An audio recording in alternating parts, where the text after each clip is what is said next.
All right, it is tax season, and that means finances are on the front burner. Ladies, ask yourself, how do you feel when you talk about money? Would you believe how we are with money is perhaps how we are with men? Oh yes, relationship expert and author Judy K. Katz is here to talk to us about this. Good morning, Judy. Hi, good morning. Boy, this is an eye-opener, kind of an interesting way to look at money from a relationship perspective. Why is that the case? You know, we're always in relationship with everything because we feel a certain way about things. Just like you said, ladies, how do you feel when you think about money? Yeah. And so we behave according with money as we would in a relationship with a person. You know, we're kind of emotional people. We're very emotional, especially around money.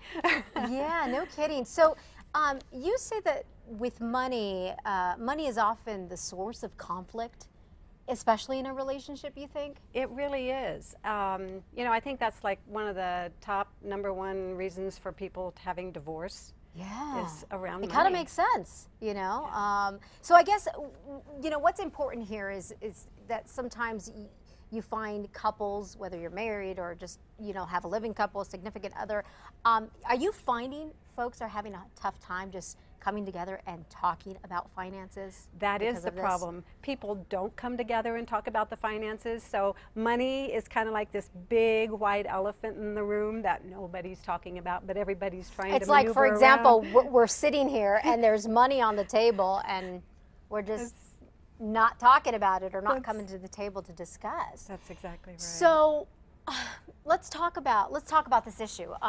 You have also referred to money having to do with self-worth. I guess how you feel about money is how you feel about yourself? Well, I think money reveals a lot about how we feel about ourselves and how we are with money, how we relate with money, what we think of ourselves is often known based on how we feel about it, you know? Sure. And if you're in conflict about it, you're not talking about it, you become that kind of a relationship partner with money.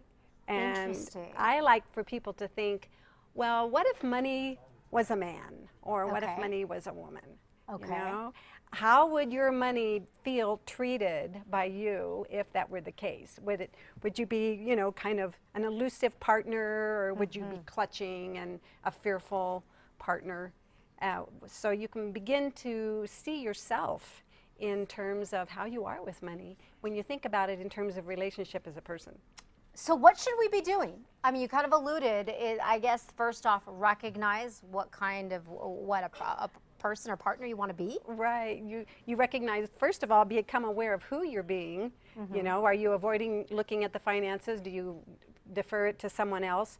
Or are you, you know, again, that controlling kind of person? So you have to know where you're starting from. Yeah, it's interesting. And you allude to how finances need attention, acceptance, and care. They do. Just like a human being, just like a person, right? Exactly. Absolutely. At the end of the day, Judy, you say come together, sit down, and have a conversation. For a lot of folks, that's difficult to do. Right. How do you start that process? You know, the very first thing to start the process, which is maybe going to be a little bit surprising, and that is to decide what kind of a relationship partner would you rather be than an elusive or a fearful partner, and decide what you would rather be, and then come to the conversation from that perspective. Maybe you might be more open, maybe be a little bit more curious about what the finances were. And then you schedule a conversation about it. And especially if it's been the white elephant in the room for a long time, you've got to schedule it or it's not going to happen. Yeah, and it makes it a little more formal, doesn't it? Well, it does. It gives it the attention that it deserves. At the end, is this going to bring about like an intimacy? Can you imagine? I mean, when you're finally sitting down with your partner, your spouse, and you are willing to have these deep kinds of conversations and to share in that, it deepens, it connects people, and it deepens their level of intimacy. So it has a lot of benefits. That is so interesting. Judy K. Katz, thank you so much for coming in, shedding some light on this interesting perspective. I know you have a lot of stuff on your website, video e-course, complimentary to folks to kind of learn about relationships. We do have a link on our website. All you have to do is just go to CASA.com and click on the CASA blog to learn more about Judy and what she does. Thanks.